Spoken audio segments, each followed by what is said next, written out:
Hello friends, आज का हमारा टॉपिक है एनाटॉमी ऑफ कॉर्निया। ठीक है, कॉर्निया क्या होता है? It is a transparent avascular and watch glass like structure. It form anterior 1/6 of the outer fibrous layer of the eye ball. जो हमारी आई बॉल है उसकी हमारी 3 लेयर्स होती हैं। तो जो सबसे आउटर वाली होती है, आउटर वाली में हमारे 2 पार्ट होते हैं, स्क्लेरा एंड कॉर्निया। जो स्क्लेरा है वो 5/6 पार्ट बनाता है हमारी जो आउटर लेयर है उसका, और जो कॉर्निया होता है वो 1/6 पार्ट बनाता है। ठीक है, 1/6 पार्ट। फिर आती है इसकी डायमेंशंस, हम पढ़ते हैं। डायमेंशन क्या है? Anterior surface of the cornea is elliptical with an average horizontal diameter of 11.7 mm। यानी जो 11.7 mm, ये जो हम हॉरिजॉन्टल डायमीटर है हमारे कॉर्निया का वो होता है हमारा 11.7, और जो वर्टिकल है वो होता है 11 है। ये सपोज हमारी आंख में आपको एक कॉर्निया दिखाई दे रहा है इस तरीके से।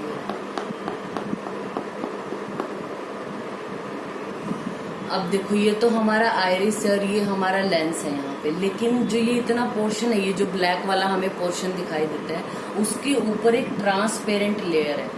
ट्रांसपेरेंट लेयर को हम जो है वो कॉर्निया बोलते हैं। जो हमें जो है वो दिखाई नहीं दे रहा, थोड़ा उठा हुआ सा पोर्शन होता है इस तरीके से, जो हम अपने आई में ऐसे बनाते हैं जब आई का वो बना रहे होते हैं, तो ये हमारा कॉर्निया होता है। ठीक है, ये ट्रांसपेरेंट है, इसलिए जो हमें ये नीचे का पोर्शन है यानी आइरिस है और लेंस है वो हमें अच्छे से दिखाई दे रहा है। ठीक है, तो जिसका हॉरिजॉन्टल डायमीटर है वो 11.7 है और वर्टिकल जो है वो 11 mm है।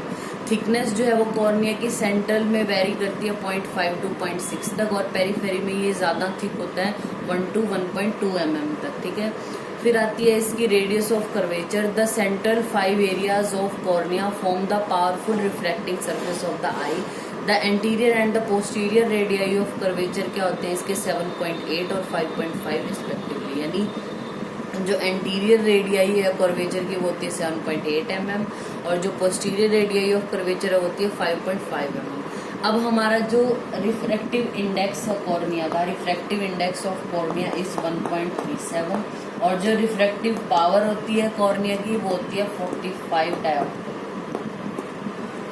डायोप्टर के आसपास। ठीक है, तो जैसे अगर आपको ये एग्जाम में आता है तो आपको इसको अच्छे से लिखना है, मतलब वर्टिकली क्या है, हॉरिजॉन्टली। इसको ये मैंने आपको शॉर्ट में बताने के लिए लिखा है यहाँ पे कि रिफ्रैक्टिव इंडेक्स कितना है, रिफ्रैक्टिव पावर क्या है। अब हम पढ़ते हैं कॉर्निया की हिस्टोलॉजी, यानी कॉर्निया की लेयर्स के बारे में। कॉर्निया की जो होती है मोस्टली जब हम पढ़ते हैं तो हम पढ़ते हैं कि 5 लेयर्स होती हैं, लेकिन रिसेंटली मींस 2013 में डॉक्टर जो हरविंदर डुआ है उन्होंने जो एक नई लेयर डिस्कवर किया जिसको हम डुआज लेयर भी बोलते हैं, प्रीडेस्मेंट मेम्ब्रेन। तो उसको मिला के जो ह्यूमन है उसमें 6 लेयर्स होती हैं कॉर्निया की, लेकिन जो कार्निवोरस होते हैं, कैट्स, डॉग, उनमें 4 लेयर होती हैं। ठीक है, तो कॉर्निया की हमारी मेनली बोली जाती है 5 लेयर्स। सबसे पहले आती है एपिथेलियम।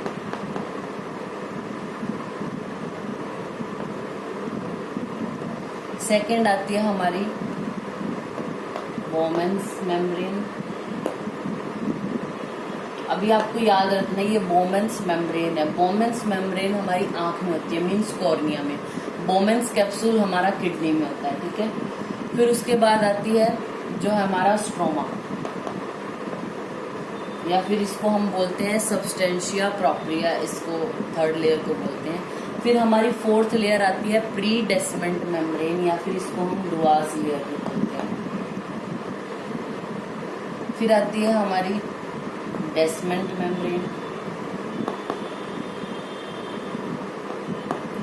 फिर सबसे अंदर वाली यानी एंडोथेलियम। ठीक है, तो ये हमारी जो मेन बोली जाती है वो एपिथेलियम, बोमेन्स मेम्ब्रेन, स्ट्रोमा, डेस्मेंट और एंडोथेलियम है, लेकिन ये रिसेंटली डिस्कवर किया है डॉक्टर हरविंदर डुआ ने, तो इसको हम डुआज लेयर बोलते हैं, या प्री डेस्मेंट, यानी डेस्मेंट से पहले आ रही है तो प्री डेस्मेंट मेम्ब्रेन भी बोलते हैं। तो सबसे पहले हम पढ़ते हैं एपिथेलियम लेयर के बारे में।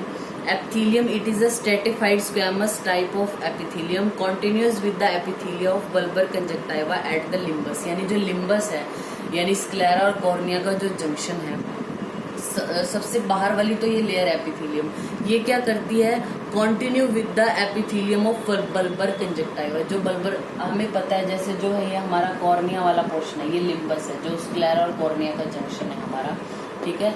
तो ये लिम्बस जो है वो इसके इस साइड ही होता है हमारी जो कंजक्टाइवा, यानी जो कॉर्निया का पोर्शन है उस पर कंजक्टाइवा नहीं होती। तो ये जो सबसे बाहर वाली लेयर है यानी एपिथेलियल लेयर है, ये कंटिन्यू किसके साथ हो जाती है, बल्बर, जो हमारी बल्बर कंजक्टाइवा है उसके साथ ये कंटिन्यू हो जाती है एट द लिम्बस, ठीक है। It consists of 5 to 6 layer of the cell. Tight junction between the superficial epithelial cell prevent the penetration of the tear fluid into the stroma. क्या होता है, जो एपिथेलियम, ये जो लेयर हम बता रहे हैं, एपिथेलियम जो लेयर है, इसमें सेल्स जो है वो टाइटली कम्पैक्टली अरेंज होती है सुपरफिशियली। तो अब ये जो नीचे वाली है थोड़ी सी लूज भी हो सकती है। जो ये ऊपर वाली कम्पैक्टली यानी टाइटली आपस में अटैच्ड है, इनका क्या काम है, ये जो टीयर, अब इससे बाहर क्या है, जो हमारी सबसे आउटर लेयर है उसके बाहर क्या है, हमारी आंखों में जैसे टीयर फिल्म तो होती है, तो जो टीयर है वो अंदर ना जा सके, उसके अंदर एंट्री ना हो स्ट्रोमा में, उसके लिए टाइटली अरेंज्ड होती है, ठीक है। The basal epithelial cell of the limbal area constitute the limbal stem cells which amplify और proliferate differentiate into corneal epithelium. अब ये जो नीचे वाली हैं, जो लिम्बस एरिया के पास है, ये क्या करती हैं, लिम्बस स्टेम सेल के रूप में प्रेजेंट होती हैं, यानी जब जरूरत होगी तो ये एम्पलीफाई हो जाएगा, प्रोलिफरेट या डिफरेंशिएट कर सकते हैं अपने आप को कॉर्नियल एपिथेलियम में, ठीक है। फिर आती है हमारी बोमेंस लेयर या बोमेंस मेम्ब्रेन जो है वो, it consist A cellular mass of condensed collagen fibrils with bind the corneal stroma anteriorly with the basement membrane of epithelium. ये जो बोमेंस मेम्ब्रेन है ये किसको जोड़ने का काम कर रही है, जो एपिथेलियम की बेसमेंट थी, ये एपिथेलियम की बेस था, इसको स्ट्रोमा से जोड़ने का काम कौन कर रही है, हमारी बोमेंस मेम्ब्रेन। तो ये बनी किसकी होती है, कंडेंस्ड कोलेजन फाइब्रिल्स की बनी होती है। वो जो कंडेंस्ड कोलेजन फाइबर है वो इन दोनों को जोड़ने का काम करते हैं, यानी जो हमारी एपिथेलियम की बेसमेंट लेयर है उसको और स्ट्रोमा को जोड़ने का काम करते हैं, ठीक है।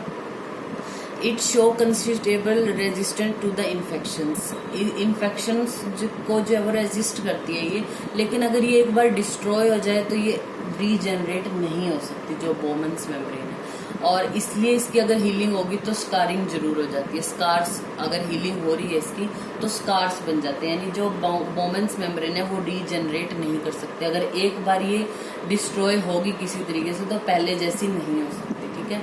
फिर आता है हमारा stroma. This layer is about 0.5 mm in the thickness, constituent most of the cornea, यानी 90% जो कॉर्निया है, जो कॉर्निया की लेयर है उसमें से 90% तो स्ट्रोमा ही होता है, ठीक है। It consists of collagen fibrils embedded in hydrated matrix of the proteoglycans, ठीक है। फिर उसके बाद आती है हमारी डुआज लेयर या प्रीडेसमेंट मेम्ब्रेन बोलते हैं इसको। It is discovered in 2013 by doctor Harvinder Dua, an Indian ophthalmologist working in Great Britain, ठीक है। It is located anterior to the Descemet membrane, और जो इसकी थिकनेस जो है वो 15 माइक्रोमीटर होती है। ए सेलुलर स्ट्रक्चर है with strong impervious to air. फिर आती है हमारी जो डेसमेंट मेम्ब्रेन है, ये स्ट्रॉन्ग होमोजीनियस बेसमेंट मेम्ब्रेन है of the cornea of endothelium. It is very resistance to the chemical agent, trauma और पैथोलॉजिकल प्रोसेस, ठीक है। बोमेंस मेम्ब्रेन जैसे ये रीजनरेट नहीं हो सकती, लेकिन जो हमारी डेसमेंट मेम्ब्रेन है अगर वो डिस्ट्रॉय भी हो जाए तो ये दोबारा रीजनरेट हो सकती है, ठीक है।